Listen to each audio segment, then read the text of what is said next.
Hello, my friends, and welcome to another episode of On the Grass. My name is Dave Swerski, and I'm so glad you decided to come hang for a few minutes with this old super fan to talk about our beloved team, the Bears, and take a look around the rest of the NFL too. On today's show, we're going to talk about the Bears and where things stand here after our bye week. We'll also recap my picks from last week, which were not good, my friends. I'm sorry. We'll take a look ahead at our Bears' next matchup, where they may be able to avenge the Hail Mary loss that rocked us all last year on Monday Night Football next week, and we'll pick each upcoming game like always. But before we get into all that, please do make sure that you've subscribed, that you've hit that little bell to turn on the notifications, and that you've dropped a comment down below to help your old superfan pal out with the algorithm.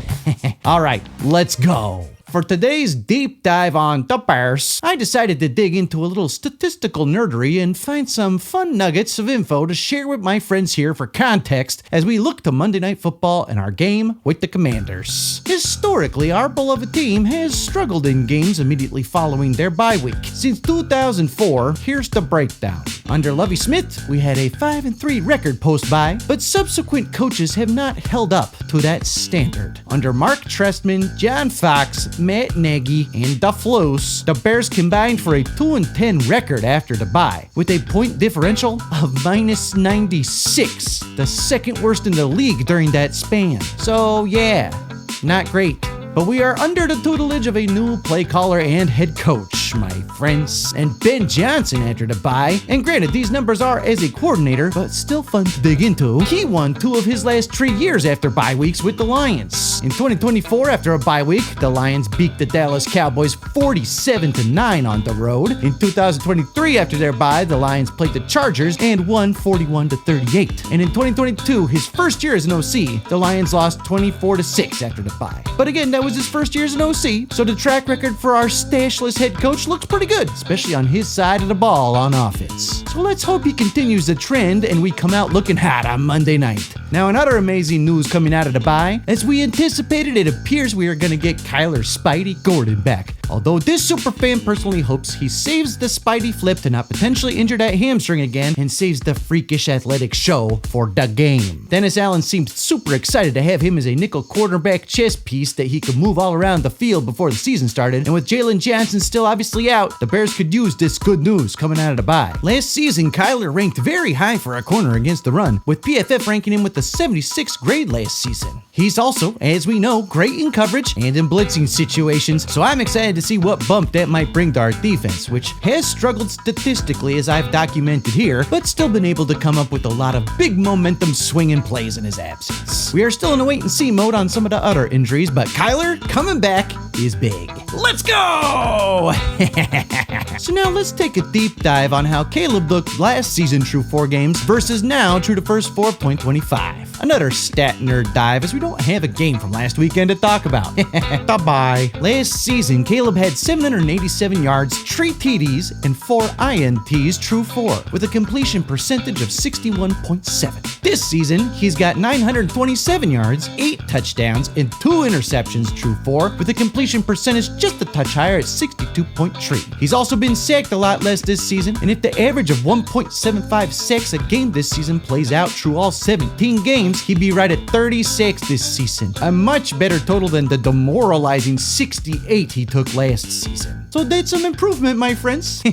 And that leads to Rome Odunze and his well-documented ascension this season. Last year, he had 10 catches for 166 yards and just 1 TD through his first 4. But this season, he's got 20 receptions for 296 yards and 5 touchdowns, 1 in each game. I'm so excited about the connection developing between Caleb and Rome, as I know I've shared with you all before, but it's worth mentioning again. I got my Rome jersey and I'm wearing it loud and proud for this episode, so let's go! Keep it going, my friends. Now let's look at DeAndre Swift's numbers last year versus this year. Last season through 4, he had 161 rushing yards and 1 TD on 53 carries, for just over 3 yards per carry as an average. This season, he's at 187 yards on 56 carries with 2 TDs, with a slightly higher average of 3.3. Last year, he had 13 receptions in those first 4 games for 118 yards receiving and no TDs, in comparison to this season where he's got 13 receptions for 85 yards and also no TDs. So it's kind of a wash there. And Ben Johnson has admitted the coaches are hoping to get more out of him and the run game going forward. He's been quick to point out that from his perspective, this isn't all on Swift. The rotations we've had at left tackle and now right tackle while Darnell Wright has been out haven't allowed the line to fully gel just yet, so we hope some of that gets corrected coming out of bye and the run game improves here as we go forward. And the last one's for DJ Moore. Last season, he started out with 22 receptions for 189 yards and 1 TD through his first 4 games, while this season he's got 16 receptions for 173 yards and also 1 TD. So his production is down slightly, but yardage remains on pace. But this season it feels there are many more mouths to feed and good options for Caleb to throw to, so I'm not panicking here with DJ.